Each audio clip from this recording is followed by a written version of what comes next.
Profile share via email report story. But like, imagine someone actually cuddling with your crush. Couldn't be me blood. Dark red puddle surrounds the room. A shattered pair of glasses lay in front of my feet.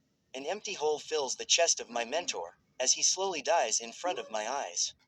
Why didn't you save me? The room transforms, a tiny white-haired girl sheds tears, pitch black eyes, as her body slowly turns to dust. Mr. Deku, why did you let me die?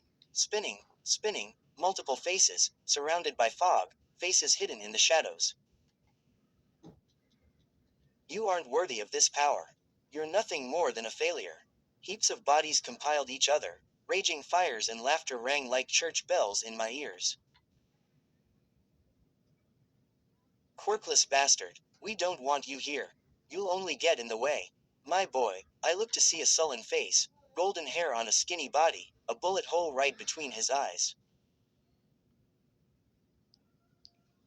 I should have never picked you as my successor. The world needed you, and you failed at Midoriya. You could never be a hero. No, Izuku Midoriya awoke with a start, his heart pounding in his eardrums. Sweat drenched his entire shirt and forehead like he came out of a sauna. He clenched his chest, almost to forcibly put an end to the maddening sound in his ears. Just breathe. 1, 2, 1, 2. His heart race slowed, and he sighed as he glances at his alarm clock. 2:45 a.m., another nightmare to disturb him from his slumber. It's been non-stop for a while now, granted. Ever since he was a kid, he couldn't sleep well, simply from the bullying and thoughts of worthlessness. Now, with the constant missions and stress, it was getting harder and harder each day to maintain a smile. Thankfully, he didn't break another window. Practicing with Black Whip has helped keep One for All under control, but he couldn't silence the thoughts that crept into his dreams at night. Usually when he couldn't sleep, he would go do late-night training or study, but his mind didn't want to focus on either. Instead, he decided to grab something to drink. Maybe a glass of water would help settle his mind. Quietly, he grabbed another shirt from his dresser and left his dorm room. Without a sound, he walked towards the dining room area, grabbing a glass from the cabinet. He gasped as he looked at his arm. It was shaking violently. He places the cup on the counter, hovering over the sink. Tears ran down his face, flashing memories of who he couldn't save, who he used to be. He wanted nothing more than to turn back the clock, to change anything. If he was stronger, if he made another plan, could things be different? Could he have saved more lives, kept All Might in action for a little longer? Deku. In the dark, he turned and saw his classmate Ochako Uraraka, in her pajamas with oven mitts on, watching him. Oh, Ochako, sorry. Don't apologize, you didn't do anything wrong. Are you okay? She took a step forward, reaching for his arms. She could feel his whole body trembling. I've been having nightmares lately.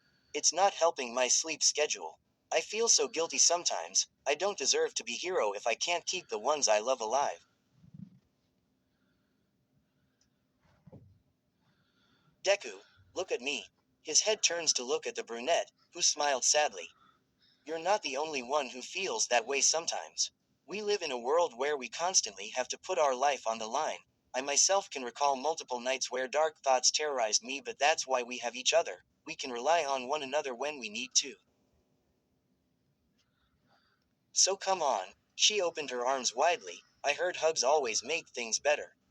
Without hesitation, Izuku hugged her back, resting his head on her shoulders. Ochako blushes slightly at their intimacy, but was happy nonetheless to be close with him. I really want them to end. The nightmares, I get it, I hope they do too. But if they don't, we always got each other. He lifts his head off her shoulder, wiping at his puffy eyes. Thanks Uraraka, I needed that. Although I doubt I'll get any sleep tonight still. Hmm. Ochako thought for a moment, tapping her chin with her oven mitt. He found it adorable. Wait, why did you come down here this late? Oh, I couldn't sleep either. Like I said, you aren't the only one. I've been thinking lately, since we saved Eri. Izuku nodded for her to continue, and she beckoned him to the couch in the main room. They took a seat and she continued. I've made my goal to save people. More than anything, I want to protect the ones I love. But I've always asked myself, who protects the heroes when they are hurt? More than anything, I want to protect my heroes, like you, Deku. Her voice trailed off, as she nervously swallowed after she said that.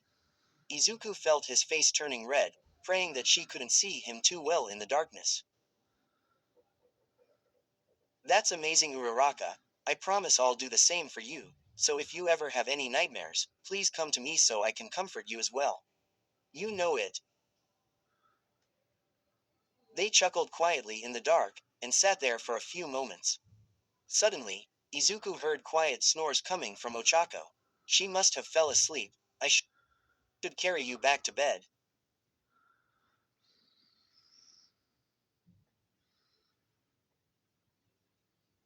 At least, that was his intentions. But his body also felt sluggish, moving would be a hassle. He slightly jumped, feeling Ochako's head rest on his shoulders. She murmured the word, Mochi, in her sleep, giggling and snoring. Your way, too cute. Ura, rack, eh. He felt himself drifting to sleep as well, and before he knew it, he was knocked out. No nightmares came. Instead, grassy fields and the laughter of a brunette girl sitting underneath a cherry blossom tree. The next morning, slowly, one by one the dorms began stirring. The first one down was Iida Tenya, ready to await his classmates' arrival. Instead, he saw his two best friends snuggled up very, very close to each other. Quite literally, Ochako was on top of Izuku with her hands around his neck, and Izuku's arms were wrapped around her so tightly as if someone would try and steal her at any minute. Normally this would violate the school rules, but, morning Iida, class vice president Momo Yaoyorozu said, stifling a yawn. Do we have the current itinerary? She stopped mid-sentence once Iida began shushing her with his arms moving throughout the air. Behind him, she could see the two cinnamon rolls cuddling. That's absolutely cute. We have to take a picture. We can't do that. That's invasion of privacy. He grabs a spare blanket and spread it out over them. Momo pouted, while more students began coming downstairs. Iida glances at his friends, who looked more comfortable and well rested than before. Actually, maybe one. After that, Iida explained to Aizawa-sensei that Izuku and Ochako wasn't in class because they needed rest, and all of Class 1A had a picture of the two, who became very embarrassed after waking up.